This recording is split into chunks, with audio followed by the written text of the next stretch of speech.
How has the war in Ukraine divided Western countries? While the US is pushing for a quick end, the Europeans are increasing their military aid to Kyiv. And with no end in sight to the fighting, can those differences be bridged? This is Inside Story.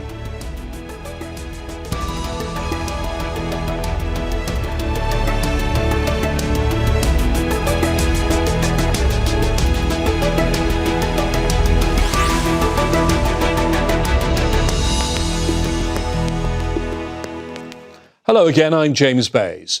US efforts to secure Russian agreement to a ceasefire in Ukraine appear no closer to yielding results after US Special Envoy Steve Witkoff's third visit to Russia. President Donald Trump has told Putin he must bring an end to the war quickly, but if the Kremlin is feeling any pressure from Washington, it hasn't shown it. Moscow has dragged out negotiations, with the US saying an earlier ceasefire offer doesn't address its concerns. Witkoff's 4-hour meeting with Vladimir Putin in St Petersburg on Friday was held as European leaders met to agree a huge military support package for Ukraine. Close to $24 billion were pledged, with Germany and the UK footing the largest share. In the meantime, there's been no let-up to the fighting in Ukraine. With the US and Europe now taking very different approaches to end the war, can either side bring Russia to the table? We'll put that to our panel of guests in just a moment, but first this report from Ferdia Carr. In the latest US effort to convince Russia to agree to a ceasefire deal, US Special Envoy Steve Witkoff met Vladimir Putin for a third time in St Petersburg on Friday. No concrete results from the 4-hour meeting were disclosed. The US secured Ukrainian agreement to a 30-day ceasefire in Riyadh last month after withholding military aid. But Moscow has declined, saying its concerns haven't been addressed. The issue is very complex. It has many aspects, so the talks are long. For us, it's a very good opportunity to convey the main elements of Russia's position, Russia's main concerns via Witkoff, to let President Trump know about them. On the campaign trail, Donald Trump promised to end the Ukraine war in 24 hours. As Russia drags out negotiations, the US president has been showing his frustration. On his Truth Social platform, he said, "Russia has to get moving. Too many people are dying, thousands a week, in a terrible and senseless war, a war that should never have happened and wouldn't have happened if I were president." European allies, meanwhile, still believe the best way to pressure Russia is through strength. They've pledged a record $23.8 billion for Ukraine at a meeting at NATO headquarters in Brussels. We're sending a signal to Putin, but we're also sending a message to Ukraine, and we are saying to Ukraine, we stand with you in the fight, and we will stand with you in the peace. Leaders here don't appear hopeful that America's peace efforts will bear fruit anytime soon. Given Russia's ongoing aggression against Ukraine, we must concede. Peace in Ukraine appears to be out of reach in the immediate future. We will ensure that Ukraine continues to benefit from our joint military support. Russia needs to understand that Ukraine is able to go on fighting, and we will support it. The US has not pledged any new aid for Ukraine since Trump took office in January, and Kyiv still relies heavily on weapons shipments promised by the previous Biden administration. For now, European leaders only hope a stronger Ukraine can bring Russia to the negotiating table. Ferdia Carr, Al Jazeera for Inside Story. Well, let's discuss all of this further with our panel of guests who are joining us today. And in Odessa in Ukraine, we have Hanna Shelest. She is Director of Security Programs at Ukrainian Prism, a Ukrainian foreign policy think tank. In Oslo, Diesen is Professor of International Relations at the University of Southeastern Norway. And in London, Domitilla Sagramoso is Senior Lecturer in Conflict and Security at King's College, London. Let me start with you, Domitilla.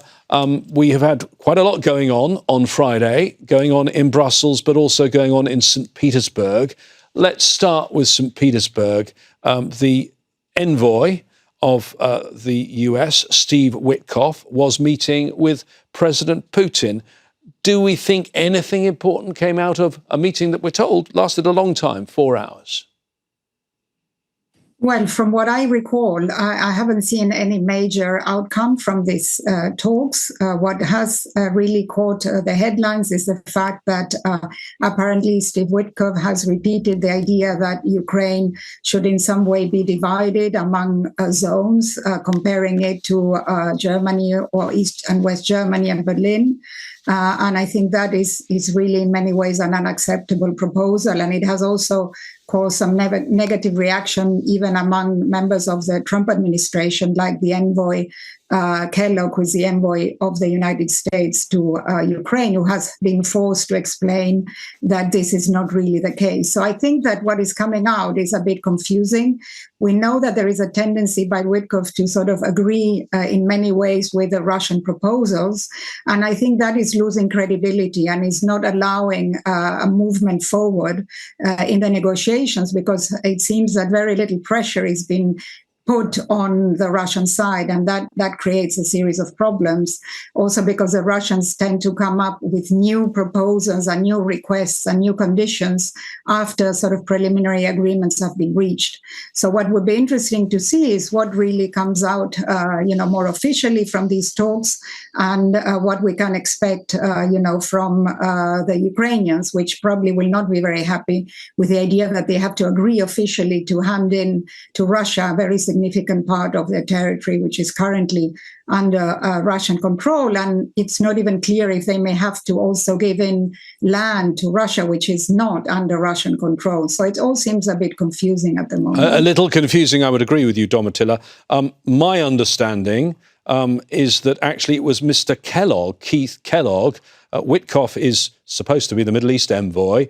Mr. Kellogg is the actual Ukraine envoy. It was him who proposed this zones with British and French troops in one and Russians in another, and compared it to what happened in Berlin after World War II in an interview with the Times newspaper. And then it was Mr. Kellogg who went on social media and said he'd been misrepresented. How is all of this seen, though? Whoever said it, Hanna, how is all this seen in Ukraine? Honestly, it's seen very strange, if not to say odd, because comparison with Germany was an aggressor in the Second World War, and they lost the war, openly lost and signed the capitulation. After that, they've been divided among their allies. And in the Ukrainian case, first of all, we are not lost. The second, or the very first one, we are definitely not the aggressor in this war. And you are not dividing the territories among the allies and the aggressor. So that sounded something like from the strange phantasmagoric movie, rather than the reality of the mediators on the ground, who should listen to both sides and to present the ideas that can be negotiated between the two sides. And definitely that's very quickly, if I may, Hanna, on the point of how this diplomacy is going, what do they make of the fact in Ukraine that you do have Mr. Kellogg, who's supposed to be the envoy, and then all of the work being done by Mr. Witkoff, who was the envoy to deal with Gaza, has been given Ukraine and Russia, and then having sat down for 4 hours with Vladimir Putin, got on a plane and went to Oman and is now trying to negotiate Iran's nuclear program. How is the way the diplomacy is being conducted by the US? How's that seen in Ukraine? It is already a month when we know that Russians didn't like Kellogg. That's why he stopped to be the envoy for the negotiations, but just envoy for Ukraine. So his role changed a little bit. But at the same time, Mr. Witkoff is seen as very close and loyal friend of President Trump. And he was seen in Washington as the successful guy in terms of Gaza negotiations. So because of this, that was the idea. If he managed to decide something there, we can discuss successful or not, but that is the image that he received in the White House. So why not to give him the next negotiations if he can be the same successful? So and he was definitely more acceptable by the Russians. So that's why he is now trying to represent their ideas. Still, can he be seen as the mediator? No. Ukrainians are really, officially you will not hear this position, because Ukrainian president or the Minister of Foreign Affairs would never say against the US not to spoil the whole situation. But at the expert level, at least, you definitely can hear that the mediators are not behaving like these. And as soon as he would continue just repeating the Russian demands that are absolutely not equal to the situation on the ground, that would be just no-go solution. Glenn, when they met, Steve Witkoff and Putin, they were discussing clearly the situation in Ukraine. The Kremlin said afterwards, the theme of meeting aspects of a Ukrainian settlement, but it seems there are other issues being dealt with in parallel, and that involves, of course, the US's relationship with Russia and trying to restore ties there. Yeah, so the purpose of the Witkoff-Putin meeting was, well, it was twofold. The first one, as you said, it was to normalize relations between the United States and Russia. That is to restore diplomatic contacts, which had been broken over the past 3 years, reestablish everything from banking connections, trade, because, well, it's also based on acknowledgement that if you want to solve any of the world's problems, be it challenges with Iran, China, nuclear agreements, you need the United States and Russia to cooperate. So they do recognize both sides that 3 years of no diplomacy is not very good for world peace or stability. But the second path they were on, of course, was resolving the Ukraine war. And as you suggested, Witkoff more or less agreed with the position that often is referred to Istanbul Plus. That is, in Istanbul, they agreed upon neutrality, that is restoring Ukraine's neutrality. That means no NATO expansion and no troops from NATO countries within Ukraine, but the plus is the territorial concessions after 3 years, in which Witkoff, very openly stated that it would be easier to resolve the conflicts if we agree to accepting that these 4 territories Russia has annexed are now part of Russia. And again, as you also said, Kellogg on the side had a very different proposal, which is this idea that you have an unconditional ceasefire, demilitarized zone, European troops, call them peacekeepers, reassurance force. Either way, the main idea would be then to put foreign troops on Ukrainian soil. So the Kellogg proposal, I think, is a non-starter. There's no chance ever that the Russians would ever agree to this. So it's either this, I guess, agreement or proposal from Witkoff, which I think that the Russians would accept, and there's no negotiated end to the war could happen. Otherwise, it would be the Kellogg proposal, but then, of course, it could not possibly be accepted by Moscow, and the war would then continue and most likely be lost by NATO and Ukraine. So I think while the deal of Witkoff is a terrible deal, a humiliating piece as well, I think it's the best possible option on the table. Domitilla, it is interesting. Sorry, Hanna wants to quickly get in there. Go on, Hanna. Yes, definitely, because first of all, I would like to clarify that in Istanbul, nothing was agreed. It was the Russian ultimatum put him to the table when they demanded a surrender of Ukraine. And that was before Ukraine recaptured part of our territories and returned back more than 50% of what Russia occupied after this. And after this, Russia has not occupied any of the big cities in Ukraine. So returning to Istanbul, it is just surrender. The easiest way is just for Ukraine to stop existing. And that's what Russia would be absolutely happy. But why we should start from the demands of the war criminals, not speaking that the Witkoff proposal that he repeated of Russia is to give Russia territories not only that they already occupied, but even the territories that they never been, like the city of Zaporizhia of 700,000 people. So why not to give Kiev or Odessa to Mr. Putin and just to relax in White House or in Oslo? OK, thank you very much for that, Hanna. Domitilla, the meeting taking place, or that took place in St Petersburg, clearly followed that meeting that took place in Saudi Arabia. Nothing had happened for a bit. Trump started saying that he believed Putin was stalling. Trump himself was tweeting, or I don't know, posting on his own Truth Social platform, Russia has to get moving. Do you think that's why this meeting took place? They felt the impatience of Donald Trump and they didn't want to upset him? Well, I think that there is clearly an impatience from the White House and Donald Trump by the fact that, he's being in a way outplayed by Putin because, they seem to reach agreements officially, at least that's what comes out after many of these meetings, especially in Saudi Arabia. When we look at the whole question around the Black Sea and the export of grain.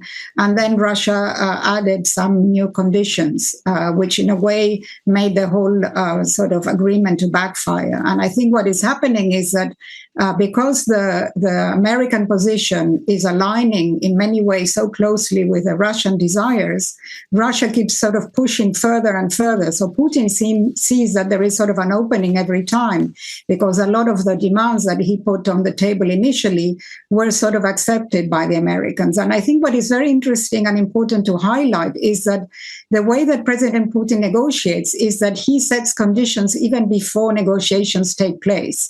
And we've seen that when Pete Hegseth came to Europe and outlined many of the positions of the United States, including, for example, the fact that Ukraine would not become a member of NATO, even before negotiations had started. And now what we're also seeing is that even when the Americans seem to accept many of the conditions that Russia puts forward, the Russians then push even further because they feel that they have this opportunity.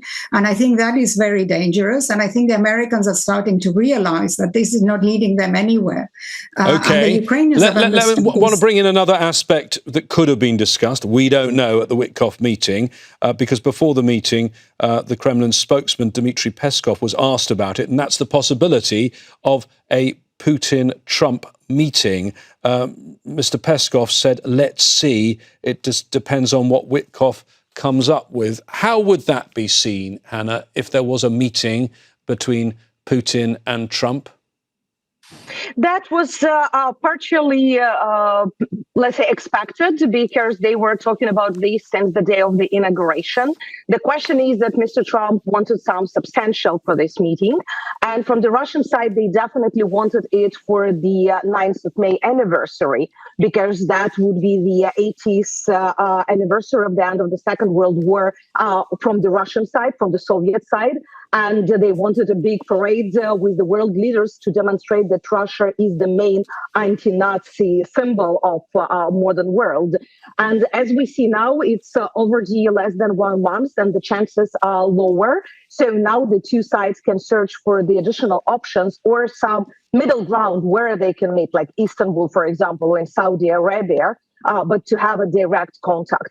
However, I would say that the chances for these were higher a few weeks ago when American president was more open for the direct negotiations with Russia.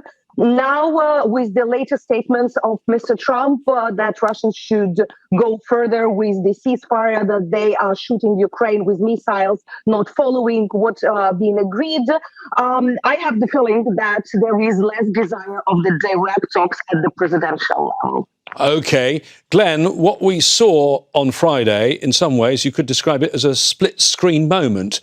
We saw what was happening in St Petersburg, and then, a little earlier in Brussels, we saw something different. I mean, two different tracks, one conducted solely by the US, the other completely led, I think, by Europe, and that was more arms and money to Ukraine. Does it expose, in your view, two very different approaches? Well, it's very, very different. That is, the United States wants to reorganize relations with Russia. They would like to get along better with Russia. They want to get an end to this war. And they're working on an approach. I think the problem with the Europeans is they oppose a lot of this, but they don't actually have any alternative plans.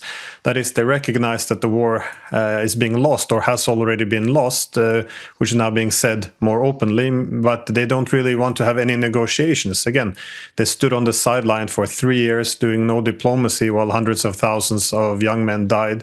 They did, and still now they haven't really, no one's picking up the phone except for Scholz, but this again didn't go very far. And we've seen also the proposals that came from Macron, which is was an unconditional ceasefire, and then they would use this for no clear purpose. They would send possibly in European troops. So I think a lot of what the Europeans are proposing is simply more of the same, that is prolonging the war. And we even heard this from the German intelligence chief, that this would be better if we can keep the war going for another 5 years, as this would buy some time for the Europeans to arm themselves. So get the Ukrainians to fight and die a little bit longer. So I don't see how this is a solution. Again, they couldn't defeat Russia in 3 years with the support of the Americans, and certainly the Europeans can't fill the shoes of the United States. Okay, let me bring in Domitilla on some of those points. Domitilla, this meeting, there were actually two meetings that took place in Brussels. The second was the United Defence Contact Group. That has also been known as the Ramstein Group, after the US Air Force Base in Germany, where the first one of these meetings took place. The first one chaired very much by the US and the US Defence Secretary Lloyd Austin. The US has now given up the chairmanship of this meeting. $24 billion in extra military aid. How significant is that? I think it's extremely significant. And if we look at the numbers also of individual countries, it's very interesting. We see the UK coming up with £4.5 billion. France had a few days ago promised €2 billion. We have the Germans promising 11 billion euros all the way through to 2029. We have smaller countries such as the Belgians promising 1 billion euros. I think the Danes around 900. There are projects between the Norwegians and the United Kingdom also for support. The Germans have also provided a very long list of material that they're ready to give to Ukraine, from air defense systems, ammunition, drones. And what is really very interesting, which is happening, is also that we see a lot of support for the development of the Ukrainian defense industry. And according to reports from the Economist, now 30% of all the military equipment that Ukraine needs is produced inside Ukraine. And in that respect, the Danes are very much ahead in terms of helping Ukraine develop further its own arms industry, which is now very competent in areas such as FPV drones, longer range drones. They're also developing longer range missiles, the long range Neptune. So I think that a lot of the policies in the military arm are also aimed at reinforcing Ukraine's ability to develop further its arms industry, so that it produces around $15 billion of equipment this year.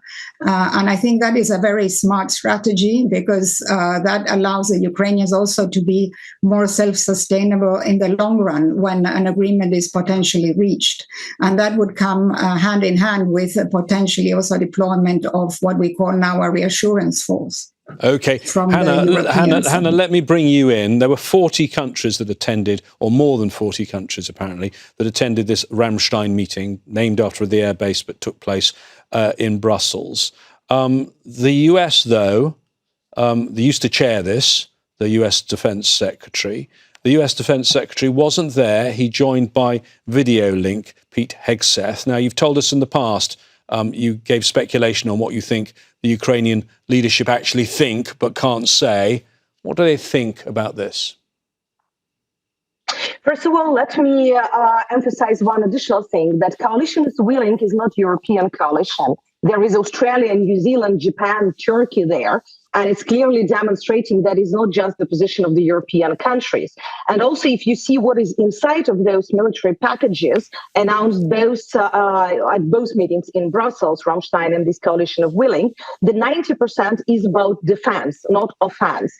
And most of the technologies and most of the pledges that the countries gave, it is to protect, to defend Ukrainian territories, but not to attack Russia. So to say that Europeans would like to continue the war is definitely a pure manipulation, because Europeans are trying to help Ukraine to defend from the Russian daily attacks with the drones and missiles that increased since January when the new administration came in Washington, because Russia would like to have better position at the negotiation table. Hanna, I take your point, but on the question I asked you, the fact that the US is no longer taking this leading role in this group, how do you think that is really seen by the leadership of your country? unnerved by it? No, let's say that definitely the U.S. leadership was important, but at the same time, the last year we heard more and more from Washington that they would like European countries to take more leadership to what is happening here, and that the new administration would be willing to concentrate more on China. So psychologically, Ukraine was ready that the U.S. politically can have the less involvement, that as soon as some European countries would take the leadership, they would be absolutely happy for this. That's how we started to see the new French-British alliance, the partnership that is now leading this coalition. The more important to have the US there. So if the US would just delegate the role to the United Kingdom, and now they are leading most of this coalition of willingness, that would not be a problem from Ukrainian side if the US representatives are there and if we continue receiving the US weapons according to the promises made earlier. Want to bring in, Glenn, one other point in this, which is the suggestion from President Zelensky that he might want to buy air defense systems from the United States, and some suggestion that could be linked with this Ukraine mineral deal that seems to be very problematic. Do you see anything of that type proceeding? Well, it's quite possible. I think Trump is quite transactional. He's looking for money to be made. So I guess creating economic incentives for keeping the United States in Ukraine, either by buying its weapons, allowing it to take control over power plants, its natural resources. I think these are all ways of getting the U.S. interested. And indeed, the U.S. framed this to some extent as such by saying that if it had more interest in Ukraine, then this would be something that would prevent or make the Russians think twice before they would attack in the future. But they wouldn't want to link it into any actual security guarantees. And if I can just add, I don't disagree. I think a lot of the weapons supplied at or committed at Ramstein was defensive in nature. There is a lot of air defense systems and missiles for Patriots, Iris and such, which have been pledged. So I think this is a big bulk of the whole matter. But previously, Denmark was mentioned as well, supplying a lot of weapons. Keep in mind that the Danish prime minister said that war might be preferable to peace. Again, it's seen as beneficial to use Ukrainians to weaken Russia. Indeed, one of the reasons why the Russians don't like Keith Kellogg is because 2 years ago he even said on stage that he called it the acme of professionalism was to use Ukrainians to fight Russia, because then the Americans could use Ukrainians to knock out great power rivals, so the US could instead focus on China. And this was all to be achieved without losing without any American troops, only Ukrainians. So of course, this is what the purpose is. The Ukraine war has been a proxy war. Everyone recognizes this. And okay, Glenn. The Ukrainians have been used to this end. Thank you very much, Glenn. Thanks to all of our guests on Inside Story today, Hanna, Shelest, Glenn Diesen and Domitilla Sagramoso. Continuing coverage of the conflict can be found here on Al Jazeera. And remember, you can get a wealth of additional content, including expert analysis, by visiting our website, aljazeera.com. For more discussion of the issues raised, why not go to our Facebook page? That's facebook.com/AJ Inside Story, or post on X. We are at AJ Inside Story. From me, James Bays, and all the team, please keep yourself safe and well. Bye-bye for now.